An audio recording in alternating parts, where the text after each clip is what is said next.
videos from Hi, good morning, and welcome to day 4 of the Now Women Summit. 2 incredible videos from Vanity, Parti, and Lili and Gusto. Today I am joined by incredible women in the beauty industry for the Business of Beauty panel. First, I have with me Tracey, Woodward. I have Vanity, Parti, of course. Lili and Gusto, of course. I have Millie, Kendall with us. Alexia, Inge, and also Emma, Dawson. Welcome, ladies. Hello. Hi. Welcome. I'm very honoured to have you all here with me this morning. Very excited for you to all share, what you have been doing, over the past few weeks since the year has began. And just this week, to be honest, because I know that many of you have had a very busy week. So if you just like to introduce yourself, one by one, just talk about a little about your business and what you've done in the industry, and then we'll go right into the questions. So Millie, if you could go first. I'm Millie Kendall. I'm the CEO of the British Beauty Council. I also own a PR agency called Brandstand Communications. I haven't got time to go into what I've done. I could be here for hours. And I guess our sort of my job, my role is to or responsibility is to raise the reputation of the hair and beauty sector, personal care sector. And we set the council up 2 years ago. It feels like 25. The most exhausting job I've ever had, with the lowest pay, but it's ironically the most rewarding. So, and I guess most of my day is taken up at the moment is in policy meetings. So I've got a mayor's meeting after this, and then a number 10 meeting, which is the weirdest job ever for somebody with no formal education. So you can feel a little bit imposter like when you're in a room with the government, but you just got to shoot from the hip, I guess, and do your best. So you tell him. Yeah.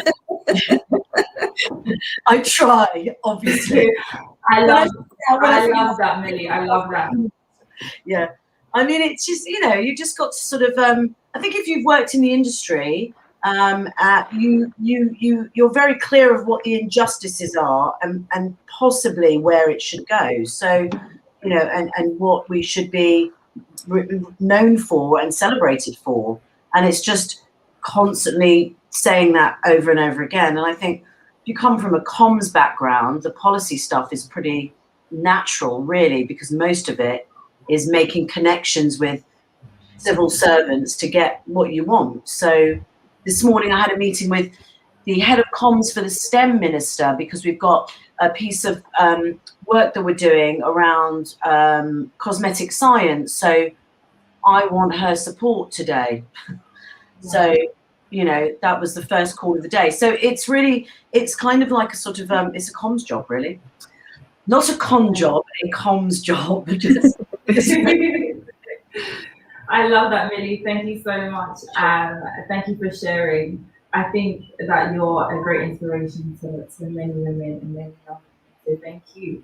And next up, Vanita, if you could introduce yourself, please. Hi, I'm Vanita, and I founded Blink Brow Bar. Gosh, it's 16 years now, so it feels like yesterday. But when I launched brow bars, no one was really taking care of their brows, let's face it. In the UK, they're in a bit of a state, and I felt it's what women needed, but they needed it done in a way that was really easy and brilliant. So, the threading was something that people didn't know about, and I was very excited to take it from Wembley in Southall in the suburbs of London and bring it to central London, give it a bit of a premium makeover.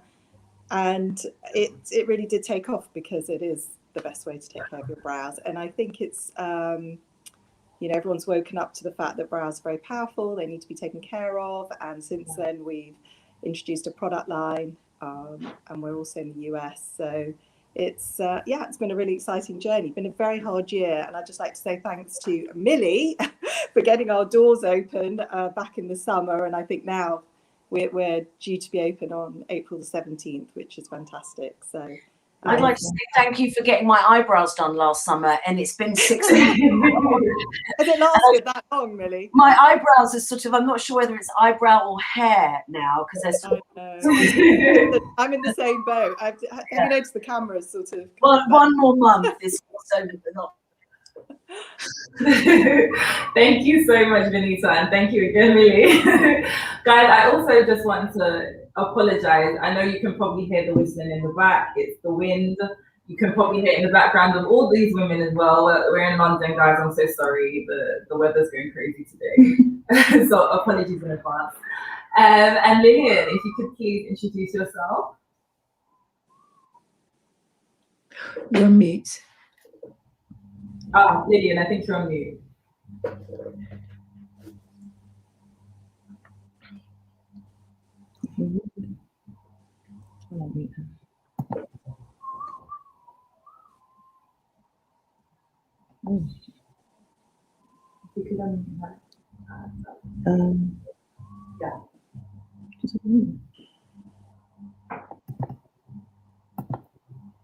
Okay, whilst we get Lillian's mic unmuted, Alexia, if you could please introduce yourself.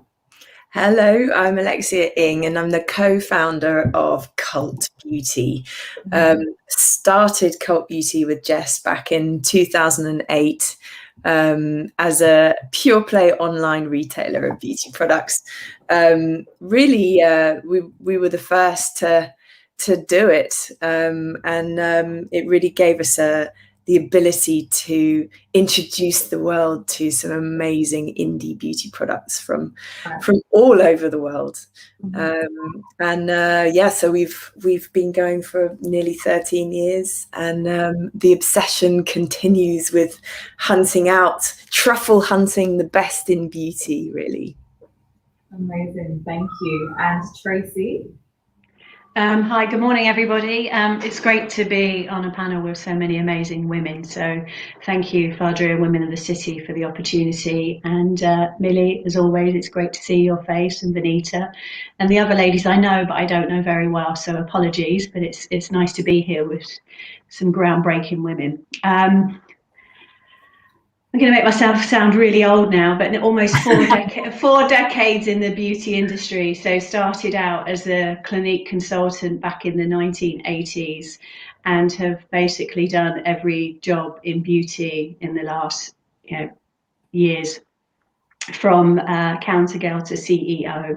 And along the way, I've done lots of mentoring and support and networking and learning and engaging and understanding. And I only ever wanted to be a beauty consultant. At 15, I couldn't read or write. And so my goal was how could I get to wear nice shoes, have good hair, and a cool outfit? And the only people that looked like that were either air hostesses and beauty girls. And what I liked about the beauty girls is you could dance on the counters because there was always music playing. So that was my goal: good makeup, nice tights, great shoes. And I just progressed continuously through the industry. So with amazing brands and amazing opportunities, working with amazing people. And many years ago, in fact, it's now decades ago, Millie and I worked together on Aveda, which is probably one of my most exciting roles, because we were groundbreaking in everything that we did. And I've done many more since then. So but it's great to be here, and it's great to be talking about business and helping people along the way is an absolute joy. So thank you. Amazing, thank you. And Emma? Like Tracey, really thrilled to be here. So thank you for having me. My sort of specific beauty career, I suppose, started at the Estee Lauder companies. Again, like you, Tracey, I feel like I'm aging myself quite a lot. But many years ago, where I was the communications director for Clinique. And then I went on, the main part of my career was at L'Oreal, where I headed up the communications in the luxury division. where during my time there, 17 years, we grew from being 5 brands to 19. So I was there during a huge period of acquisition. And also from a communications point of view, the massive, massive change in the landscape in terms of e-com, social, and the, seismic change that went on in the industry. I left L'Oréal nearly 4 years ago to set up Blanket, which is an agency that initially focused on communications, mainly looking after beauty clients, but now is creating another part of the business very complementary, and we are helping people develop brands, people with an expertise and an influence develop their own brands, which is hugely exciting. Amazing, thank you. And finally, Lillian. Can you hear me now? Yes. Yay. I'm Lillian Gusto, and the director of Word of Mouth Communications, which is a boutique agency that helps people with PR, marketing, and branding. And quite similar to Tracey and Emma, I have spent a lot of time in the beauty industry and started on beauty counters. I've worked for L'Oréal, brands for L'Oréal, Estée Lauder. My longest time, of course, was being business manager for La Prairie, Switzerland, and relaunching Ernal Laszlo from New York back into the UK with its first global spa. That was a pop-up project. And for the last 7 years, Word of Mouth Communications has had the privilege of representing some very interesting and unique niche brands on the market, such as My Hair Care, Skin 689, Melanie Mills Hollywood, The Perfect V. So these are some of the brands that I represent or have represented. And yeah, that's what I do. Perfect. Thank you so much. Okay, we're going to go right into the question because I know that Millie has to leave us, unfortunately, at 11. And the first thing I'd like to ask you, Millie, is of course you have, cultivated so many great relationships over the years and in business.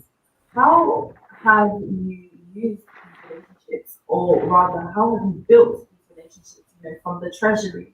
And of course, on Monday, I believe you were talking to, the Prime Minister of the UK. How have you forged these relationships and then used them, as you have been doing for so many years, to help the industry?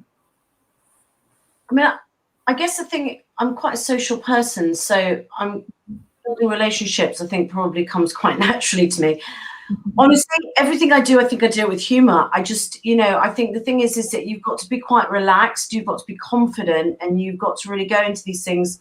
Like I said, you do feel a bit imposter syndrome sometimes when you go into these meetings. But the fact is that I know enough about the industry to have a certain element or of confidence when I'm talking about the sector. Right. It is really, things like that meeting on Monday are very good for optics. Whether or not we were really listened to, we were invited to the table. That's Right. really important. So you kind of have to take it for what it is and not blow it out of proportion. The thing is that we were invited to have a seat at the table. That benefited them. They want to be seen to support women in business. We've got the largest workforce of any sector in the country. That's really, that's very important from both of our sides. So, the thing, you've got to just seek people out and kind of just keep trying. It's like PR and communications. If you want something, you've got to keep trying for it. I don't really take no for an answer very easily. Yeah. I mean, I'm just sort of what did my mum call me? Bull in a china shop. I sort of go in and, break everything up and then figure it out afterwards. I'm not really, I have to say, as in terms of my role at the British Beauty Council, I'm not really the strategy thinker person. I'm the doer. I'm the one that gets stuff done because I can, that's just my job. That's what I do for a living, really. Right. I'm the doer. I let everybody else do the thinking, which is why we have this illustrious advisory board to advise me and tell me what to do. Wow. But yeah, I mean, my role as CEO is really to just get stuff done and the advisory board advise on what the roadmap looks like. And but the government stuff is important because we are a business. We are business of beauty, and we're not a hobby, and it's not frivolous and vacuous and powder and puff. It is serious business, and it contributes almost £30 billion to Britain's GDP. So it's very important that that's supported by the government. Mm-hmm.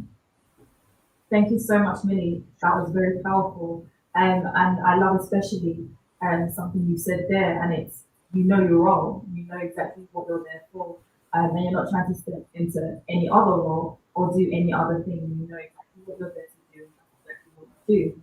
So I really love that. Thank you.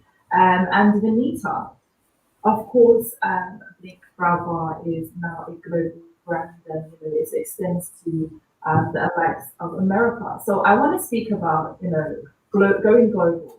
And what that's like in terms of your leadership style, and what you expect from your different teams. So does it differ, and how does your leadership style change?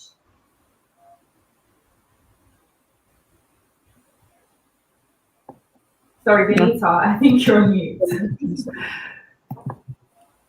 Can you hear me? I can. Yeah. It does. Leadership does differ quite a lot because you're trying to control your brand from a distance, and that's always the challenge, I think, especially with services. I think when you're selling products, it's a very different thing, because your products will always be in the hands of a distributor or someone else. Right. But services, it is challenging, and I think that training has always been so important to us, making sure that our teams really understand what the brand ethos is about, and they have to deliver customer service to a really high standard. So it has been challenging, but it's doable. We have a template for our brand in the UK. We train the girls that come over here. We go and visit our sites frequently. So it's been fine, and obviously we have a great partnership with the stores that we work in there. So, and the New Yorkers are fantastic. They love beauty, and so I think New York was a brilliant place to launch for us. They want to be sold to, they want to try new things. They're not as reserved as the British. So it was actually, it's been a real pleasure. I've loved it, and unfortunately with the pandemic, New York has really suffered, sadly. So consequently the brow bars have been closed. But America's a huge place. So I think with products, it's a whole different story, because scaling up is easier. With services, I think that every state behaves quite differently. So we've started with New York. And I think that, my advice to anyone going global is, unless you've got a lot of investment or cash, it's better to do it slowly, almost like a startup. Really understand your market, things like what shades they prefer. I mean, they're darker. So we send over all our darker shades over to New York. The British definitely lighter. So I think it's just, you have to treat each territory differently and really understand it and do it slowly. And I think that's because America can break you. And I'm talking about America because that's where we first went to. We've also now gone to Paris with Bon Marché, but that's working with a partner. So, almost a distributor. And I think that's another way to do it as well. But then you have to make sure they really understand your brand. So that's the key thing, I think, with services, that making sure that your brand remains consistent across the world if you're going to roll out. And that's the biggest challenge. Perfect. Thank you so much, Vanita. And the audience even got some nuggets there, some gems.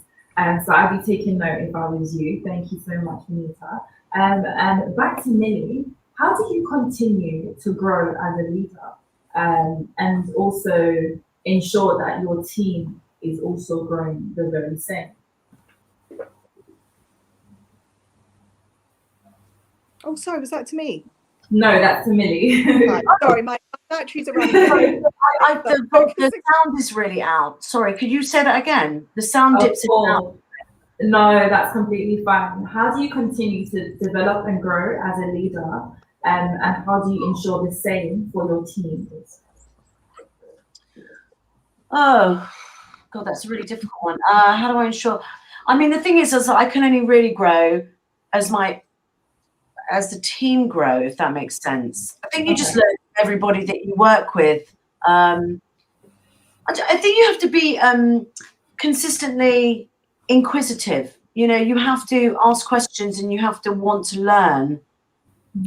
Maybe because I had no formal education, I've just got a thirst for learning, really. And I do learn every day from the people around me. And we're just growing our team at the British Beauty Council. And I have to say that there are some amazing people that have come in to join us. And also, you know, Diana, for example, who started out as working for us in Topshop at Beauty Mart, which was a shop I owned with Anna Marie Solovey, is now the head of partnerships and development at the British Beauty Council. So it's actually really, I think I get really great pleasure from watching people grow. You know, and I think that it's interesting to watch what sort of path they take and what job they sort of transition into. But I think if you're not inquisitive, you won't grow. You know, you've got to ask questions, haven't you, and sort of want to learn more. Trusting your gut is really important. The biggest mistakes that I've made when it comes to people have been when I haven't followed my gut. And that in itself it's a growth thing, it's a confidence thing massively. But following your gut and that little voice in your head that says, go for this one. I know the CV's not amazing, but go for this one. It's really key. I think when I interview people, I often want to know that they've got good taste in music, because I really don't want crap music in my office. Like really weird thing.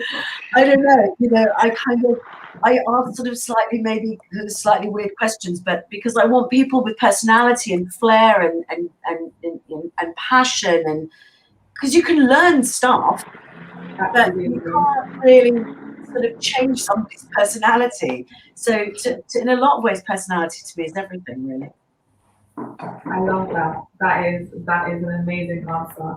I love that you're not a traditional boss, I guess, and you're not asking, you know, the traditional questions. Thank you also for that, Alexia. You know, saying that they might not have the perfect CV, but you're going to go for them anyway. So thank you, and I'm sure that gives, you know, the audience hope. So thank you. And Tracey, being that you have so much experience within the industry, of course, you said earlier that you've been within the industry for decades and you have pretty much every single role that you can have in the business of beauty. So knowing what you know now, I know it's probably difficult to, but what would you say are 3 key things you've learned, and how has the industry changed, and how would you even, you know, advise a young woman who does want to enter into the industry and she's not really quite sure where to start? That's a really good question. It's a really broad question. When I first started in beauty, Emma will probably remember this from the Estee Lauder Clinique days, you had to fill in a daily sales report. And I was the 3rd gal in a Clinique account. So I was one that had to clean the shelves, the stock, write to the customers, call the customers. But I also was the one that had to fill in this document that was about this big.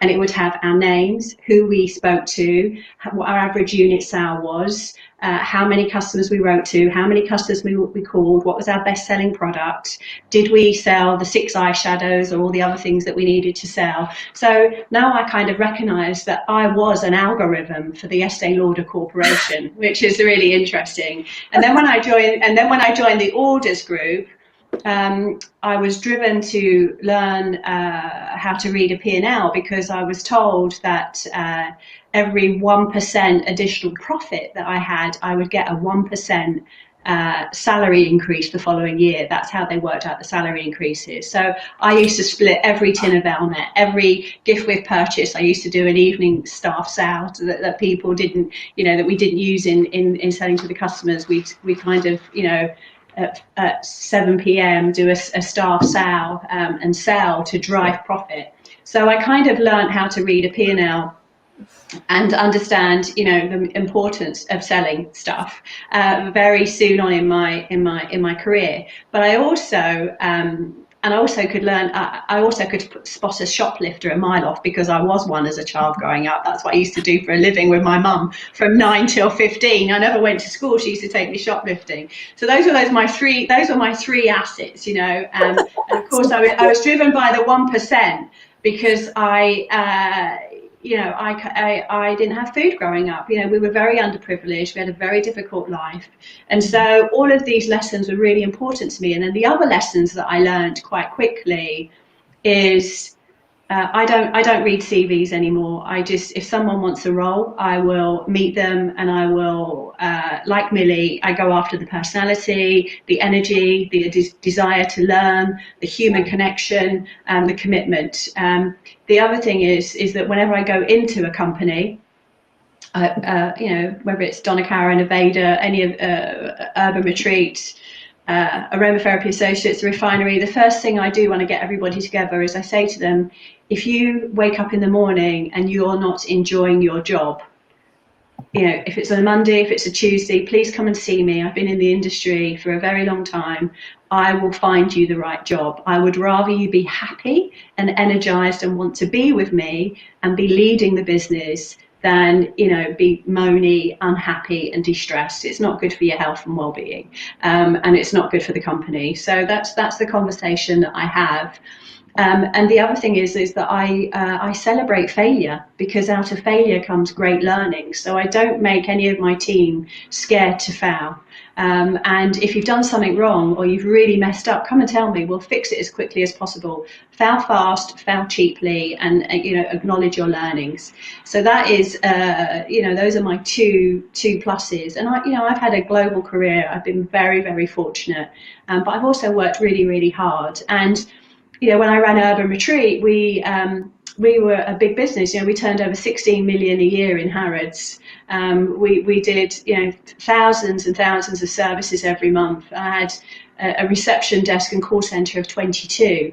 I had 5 people in the laundry room. And if my team called me up and said, we've got no one in laundry this weekend and we are full on, then I would go in and do the laundry, because I would do whatever it takes.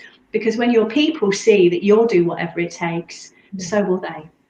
And so those are my tips. And so if you're looking to get into the beauty industry, find out where you belong. Because, I've been very curious my whole career. For example, when David Olsen started with Net-a-Porter, I got on the phone to him and I said, I want to come and meet you. Let me know when you're next in London. Let's have a cup of tea. And he was like, but what do you want to meet me for? I said, I want to understand what you're doing. I want to understand where you're going. And he is such a wonderful human being. He calls me the maven of beauty, because he said, you're the only person I know that can open up her address book globally and connect me to somebody. But it was such a joy to learn the vision and energy. So if there is someone that you're intrigued by, or you respect, or you admire, make a connection, call them up, have a conversation, because actually by human nature, we want to help other people. And our industry is very, very inclusive. So, make sure that you reach out for people for support. I've got, for example, Dr. Levy. I've been mentoring Julian Levy since 2013. I'm on the board of Skin and Tonic. I helped create the Kalmar brand. I'm now the Director of Innovation and Strategy at Modern Botany, which is the former founder of Dr. Jackson. I believe in helping brands grow and and the people within them be the best version of themselves. And I facilitate that. So that's why, and I'm lucky enough to be in an industry that I love so much. I've actually been on the board of Cosmetic Executive Women for the last 10 years. And, I'm going to move out slightly because I've been on the executive board for some time, but it's all about pushing change and innovation and direction. And I've won 5 CEW awards when I was the CEO of Aromatherapy Associates, not for the good work that I did as an individual, but for the great work that brand did, and celebrated Geraldine Howard for her commitment and her dedication and her enthusiasm. And that's what I love about our industry. We want to support each other. So, Vanita and I have had teas and conversations for many, many years, and it's for no other reason than admiration and respect. And I think that that's what I love about our industry. So fail fast, fail cheaply as possible, find a manager or a leader that has the same values as you, and you will never have to work a day in your life. Wow, that was powerful, Tracey. Thank you so much. Two things I took away from that. And actually, before I talk about those two things, we didn't get the chance to say bye to Millie, but of course, she already told us that she has a meeting with the mayor. So thank you so much, Millie. And Tracey, back to you. Two things I took from that was, the first thing was, you know, when you lead, pretty much, those around you will follow. And that's something I do 100% agree with. Thank you very much. And you know, the second thing you said was just that you're willing to connect anyone with everyone you know, and I can testify to that as you've done that for me. So thank you so much for that, Tracey. Very, very insightful. I know that many people have taken a lot from that, including myself, so thank you. And Lili, I'd just like to ask you, because of course you're on the PR side of beauty. So I wanted to ask you, how would a business know that they're at this stage for needing PR? Is it important for a business to have a PR budget? And you know, how do they just know that it's the right time to come to a business like yours for PR, and that it's not just something that they can just do themselves? I think for most people that start a brand and things like that, they've heard from somebody else, or they think, okay, well, I need exposure. I want my product to be seen, or I want my product to be known. And the concept of, you know, PR and that exposure is often just related to being on product pages in Vogue or Harper's, right? So, but PR and the communication side of things is so much more than that. And I think that for a brand, it's to not only just gain exposure, but to show all the sides of their business. So say, for example, if you were ex-professional stylist and hairdresser, you know, and then you had your own brand of shampoos, you know, or conditioners, you know, and conditioners, and then you'd go and say, okay, so I know about, you know, hair care, and I want to show my expertise as a brand owner as well. And so you get, you know, all sorts of different types of coverage. It's not just always about the product. And the budgets, I mean, you know, it's budgets. It's an S on the end of budget, of the word budget. It's not just like, okay, I've got enough to hire somebody like Lili, you know, or an agency, you know, to do my PR. There's so much more involved. I think that, you know, everything is 360 degrees. That's how I often describe it. It's not one-sided or flat, you know, with business or anything in general. So, you know, you need like money for, you know, budgets to be put aside for more product, you know, so the product is not just going out and sampling to journalists or writers, but you're setting it aside for marketing and subscription boxes and, you know, competitions and campaigns and other things maybe you're doing with publications. You need budget set aside for, you know, to invest in awards, because winning awards in the industry is so important to brands, because, you know, you want to be seen by your peers in the industry, that, you know, you champion at something, some innovation, you know, that kind of thing as well. So, and advertising.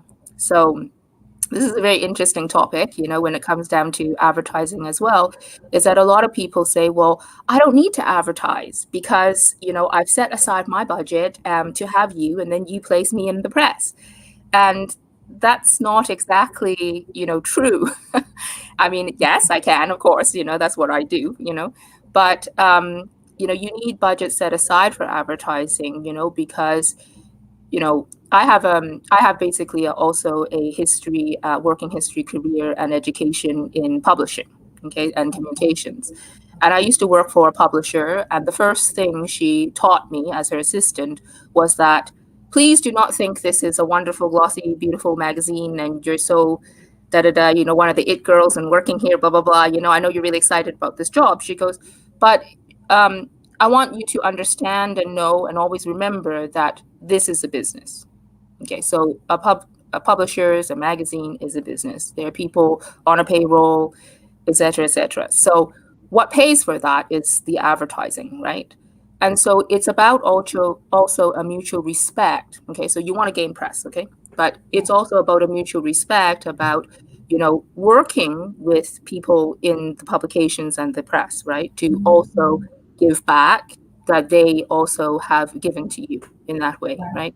And I think that in COVID, you know, times, or like, you know, with any downfall of economy and things like that, that is actually the best time, I think, to advertise. Because, you know, a lot of people think that, oh, straight away, I'm going to cut all my budgets and communications and things like that, you know, but it's the best time to advertise because, you know, you're probably getting, you know, better offers and things, you know, from people as well, you know, some additional support, you know, because people, like in COVID now, you know, they are helping each other. They are supporting each other, which is how I see it, you know, like, and how I work with a lot of publications and people, you know, I work on both sides, right, with the brands and then also the publishers and the writers. So yeah, generally that's the, did I answer most of the question there? Yes, you did. Thank you very much. I learned a lot there myself, actually. And I'm sure the audience have too. So thank you very much for that, Lili. And Alexia, how did you see an opportunity to create this pure play platform, which would essentially, you know, be a solution provider amid what was at that point that you launched or was about to launch chaos, because it was back in 2006, and of course there was so much going on at that point. How did you see this as, okay, this is my opportunity, the time is now, I don't care if there's chaos, I'm launching this thing? Well, I'd say I didn't know there was going to be chaos, to be honest. Like, we conceived Cult Beauty in 2007 when stuff was all right. And then we launched Cult Beauty sandwiched between the downfall of Northern Rock and the complete explosion of Lehman Brothers. So that was the point at which we went, we're here. But, you know, it's very easy to say this in hindsight, but actually launching in chaos is actually one of the better times to launch a business because there's so much opportunity. And I think particularly at that time as well, it was, you know, the very beginnings of e-commerce, which meant that we had some time to mess it up, some time to really get stuff terribly badly wrong. And you know, it's a bit more forgiving when you are in a time where everyone's getting it a bit wrong, you know, and everyone's really struggling. But you know, it also changes people's mindset, and I'm sure the same thing is happening now, because with huge challenge, it forces you to think differently, to think around the obstacles. And I think you look at a lot of successful businesses that are around today, very many of them started in times of recession, where you've got to think very creatively to grow your business. I think, I mean, the indie brand side of things, that just came from passion. That just came from my passion. I love talking directly to founders, just like Tracey was saying, you know, you get so much energy. It reminds me of young me a little bit. So there's that lovely aspect, and you learn so much. You learn so much about the how tools have changed, and you know, just the evolution of social media and how that has sort of ebbed and flown. And you know, there's a lot of negative aspects, but there's still some really, really positive aspects that have come along with that innovation. So it's riding the wave of change, riding the wave of chaos, and seeing it as opportunity. Absolutely, and I love that, and I think that's very inspiring to many, to hear that, you know, especially as we are still experiencing the pandemic, So I would hope that during this time, and I know that there are actually very many women that have seen this time as an opportunity to change something and do something new. So I love that. I have to say, Phadria, when I worked for Donna Karen back in the 90s, I used to cry practically every day because I thought I was going to be a brand manager and actually ended up managing the whole of the UK, Channel Islands, duty free and domestic business. And it was chaos because also we were expecting our retailers like Harrods and Harvey Nichols to pay FOB. So anybody that knows business, freight on board to get any retailer to commit to that was extremely challenging. And I used to cry an awful lot, and probably that's why I rarely cry today. And my boss was in New York. She was the vice president. And I used to get very emotional. And Donna Karen said to me one day, because obviously we were a very small team in those early days. It wasn't like it is today, what's owned by Estee Lauder now. But she used to say, out of chaos comes beauty. And so, that's one of the, I'm a big fan of quotes, but I always remind myself that when you're going through chaos, there is something great to hang on to, or great memories to build, or to acquire more resilience and self-confidence. And so I think anyone that's going through a difficult time, just get a post-it note and write on your mirror in the bathroom, or write it in lipstick, you are a goddess and out of chaos comes beauty, because it will be there. Thank you so much for the addition, Tracey. Thank you. And Emma, you have led some incredible partnerships. Could you tell us a little bit about those and how you have managed to ensure that on both sides of that partnership, what was required was actually, found in the end? Achieved. Yeah. I suppose, Phadria, the one I'm most, proud of and is the most relevant now is the recent launch of a brand called VIEVE, which Lex knows well. When I left L'Oreal 4 years ago to set up the agency, I started working with Jamie Genevieve, who is a sort of very well-known YouTuber and Instagrammer, but fundamentally in her core, she's a makeup artist, and she trained as a makeup artist. She worked on the counter in Debenhams Glasgow at the start of her career for Estee Lauder, actually, initially, Tracey, and then for Illamasqua. Passion for beauty, a 27-year-old Glaswegian girl who just loves, as Lex and I were talking about earlier, loves beauty, and always had a dream to launch a brand. And when I started working with Jamie 3.5 years ago, I, having been in the industry a fairly long time, I could see that she had that sparkle, there was something about Jamie that was just very, very special. And I think having come from the brand side and moving, with a part of our business being managing some very expert creative talent in the social space, she had the perfect combination of that understanding of brand, but also knowing what her audience wanted to see, hear, and understand from her. And we launched her brand VIEVE in November, which is exclusively with Cult, as well as on its own brand site. And I think it's one of the reason the partnership's been so amazing, and it goes back a little bit also to what Tracey was saying, is we're a very small team. We signed an investment agreement during lockdown, actually. And again, I agree with all of this, out of chaos. We have launched this brand in a pandemic, and we signed the investment agreement in June last year on Jamie's 27th birthday. And I feel that, so we've got an amazing partner in our investor. Jamie has a substantial investment in the brand herself, but to your point about partnerships and success, for me, it goes back to team. And I think that so much of it is about people and them being committed, passionate, loving what they do. And again, I agree with what everyone said about beauty. I think we're very, very lucky to work in an industry that is so warm and accepting, and the network is strong. I think, again, going back to what someone said before, we've got one of the most brilliant people in our team is a 22-year-old who left uni last summer, wasn't really sure what she was doing. I met her, and to your point, Lex, I just loved her.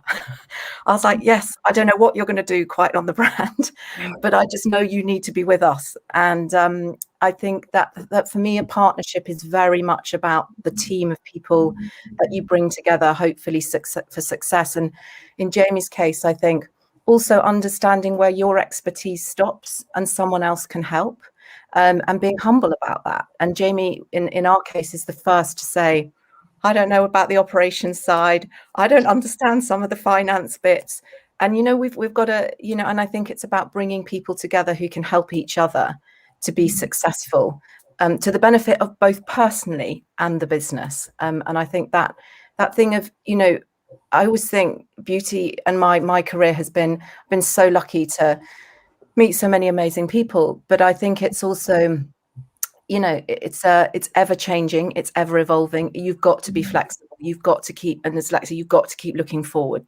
We just need to keep moving, and keep moving forward. Things are changing all the time, but I think being together with the right people with a positive attitude, a can-do attitude, even when things go wrong. And we've had a few bumps along the way in the last few months, but I feel like we've all held hands together and are having the most incredible time. So for me, that the word partnership is really about bringing together lots of great people with a common goal. Emma, thank you so much. That was, again, very insightful. And I will also encourage the audience to ask any questions for any of the women for our final 10 minutes. But there's something that I'd actually like to ask you all. And before I ask that, actually, I actually really admire how unified the beauty industry does appear to be. And you're all amazing representatives of that industry, and I think you've encouraged many women to want to be a part of this industry, just based off the back of this conversation. So thank you very much. And the question I'd like to ask you all is, what does the future of beauty look like to you? And if Tracey could go first. The future of beauty for me is a really interesting one. Those that know me really, really well will know that I've been on a kind of a bit of a health journey, divorced 3 years ago, so for the second time. So it shows that I'm pretty good at business, but I'm rubbish at marriage. But I think that I can see the sector redefining itself, because I actually believe that we are going to come from a different angle. Don't get me wrong, there's always going to be an element of glamour in everything that we do, and that confidence. But I think that we are going to embrace that the best form of skincare is self-care, and actually buying products that make us feel good rather than make us stand out. And I think for a long time we have been marketing of the bigger brands, the beasts have almost positioned beauty as, if you have this, then you are enough. You will be able to participate, you'll be part of the gang. And I think that what I love about what we're seeing now with the smaller brands is it's about self-confidence, it's about getting ready to stand up. And I think that it's always been that way, it's just been sold to us in a different way. And so I love now that industry is stepping up and saying, actually, this is about you feeling good, this is about you being empowered, this is about you being confident. How do you get to be that athlete in your own life? And it is about the tools that you practice in self-care. And beauty is self-care, which then takes away this frivolous, dismissive approach that we have from people that don't engage or really understand our industry. So I feel that every product that you use is self-care. It stimulates your mind, it gives you energy, it makes you optimistic, it brings you joy. Makeup, hair, skin, beauty, or the all round, even a soak in the bath is like it has the same impact on us as music. as music for the soul. So I think that we are now, thanks to so many innovators and so many small brands coming to market, the independents, we're now talking about beauty differently. And there is still that kind of, plump up your lips and plump up everything, and you'll be, and that's cool. But I think that now we're not focusing on being beautiful. We're focusing on being strong, being empowered. And I love that, and I love to be part of that. And of course, for me, one of my roles is that I write reports from Intel on, the future of beauty. And so, I do lots of walking and lots of talking and lots of engaging. And I just see this whole new world of beauty appearing in front of me. And that's such a joy to watch, because before it was like, if you're part of this gang, then you're doing all right. But actually, if you can look after yourself and celebrate yourself, then you're doing all right. And that's what I love about beauty today. I love that. I love that answer. Thank you so much, Tracey. And Vanity, please.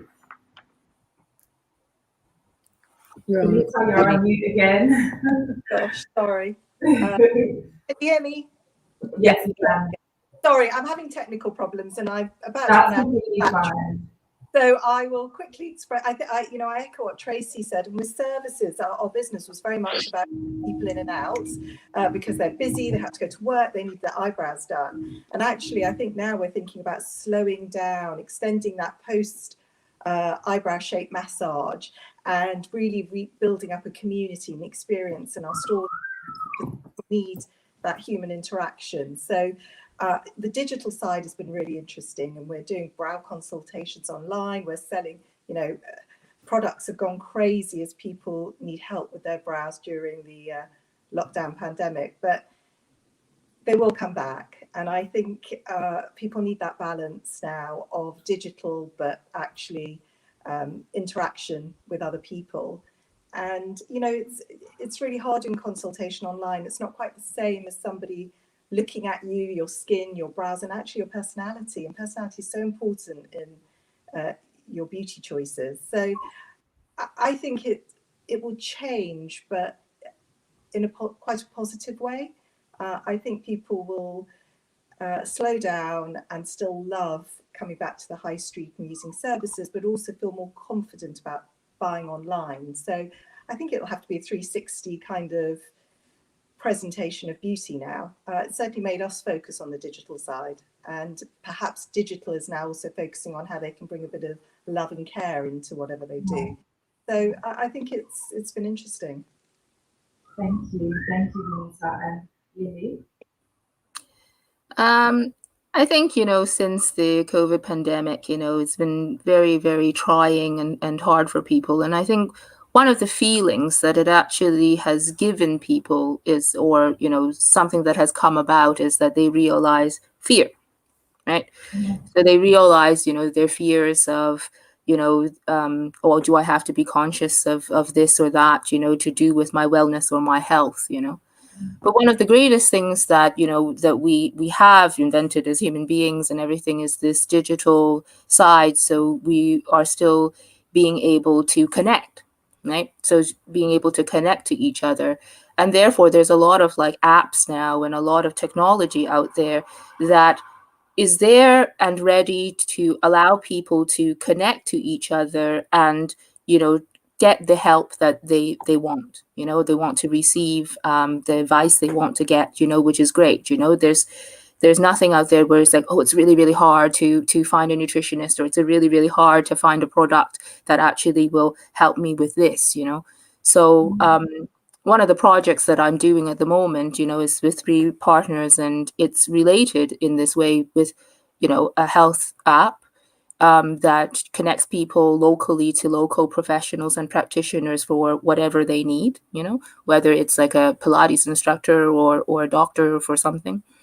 And with this also, it's connected to brands, things like, a wellness tea called Vanity, that will help people with the blocking of sugar.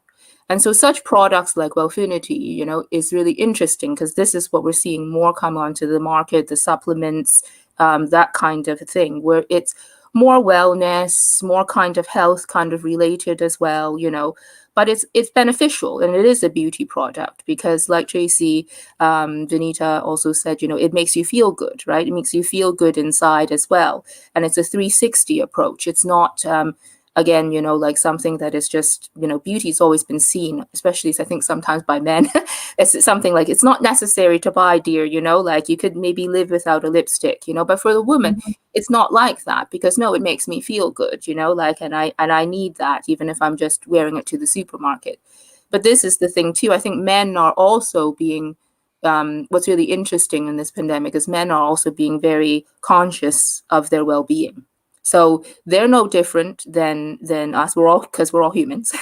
And so they're also looking at, you know, oh, do I need to maybe eat less sugar because, you know, this is, you know, bad for my skin or my health or whatever, right?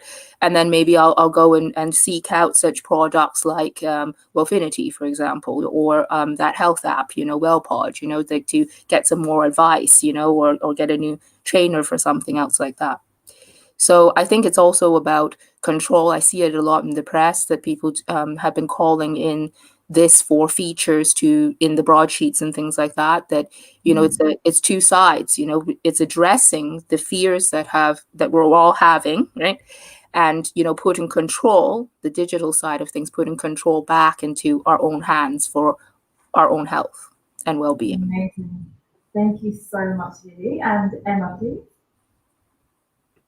Yeah, I broadly, I think in terms of the future, I agree. I think this looking after this self-care, sort of this prioritizing yourself has come out of, you know, it's been I think what people feel is it was probably eventually going to happen, but the pandemic's accelerated it by about 5 years. And I could completely agree, whether it's, you know, what you eat, the products you're using, but just taking time, a bit more time for yourself. The other thing I think that it is very much the future of beauty, and again, having worked on big powerhouse marketing, commercially orientated brands, I think that the success of brands today is also being part of a community. I think people wanting to be feeling a part of something where there are like-minded people with them, and where they feel able to share and able to be included without being judged, I think is a huge part of what beauty will be in the future. And I think is this feeling of, as I say, inclusivity and proximity, and nothing being wrong, and you can do what you like, you know, it's really okay, but this shared sort of passion for being able to be yourself and be your best self, whatever that is, I think will be a big part of beauty in the future. Emma, I really love that answer. I love it so much. Thank you. And finally, Alexia. Well, I agree with everything that's been said, and I think I would definitely say that, and add that as artificial intelligence becomes commonplace, the future of beauty is going to be about emotional intelligence. As consumers really start to rate how products make them feel, very much alongside how they make them look. And this is a growing trend that I've termed emo beauty, as in emotional beauty. And it's, you know, you still want your products to work, but the reason you choose one brand over another is how it makes you feel. Whether that's the texture, the smell, the nostalgia, the mood boost that it gives you. I think that's going to be a huge part of a brand story, a product story. And along that thinking, there is a huge cohort of customers that is massively growing at the moment, that I call the values shopper, the people who shop by ethos. And as a brand, I would always recommend to put your ethos front and center in your branding, in your product, much more so than has ever been before. It's always been a kind of secondary CSR footer part of your website, like we do this, and this, but actually it needs to be in the header, because that is how people are starting to buy. Consumers have increasingly understood that their pound is a vote for a brand ethos that they want to continue. And it's such a positive realization, and it's something that's going to snowball. So answer that. Thank you so much, Alexia. I do agree that it is a lot about your ethos. And that brings us to the end of our Business of Beauty panel. Thank you ever so much, ladies, and thank you very much to Millie as well, who also had to leave. Thank you all. It has been incredible speaking to you all.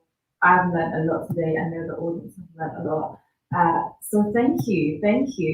And join us next for the workshop with Sandra Adu from Revolve. I believe she's doing a workshop around fashion. The business of beauty as well, actually. Or it might be fashion as well, actually. I'm not sure. Let's stay tuned. I know it's going to be good. Thank you all. Thank you.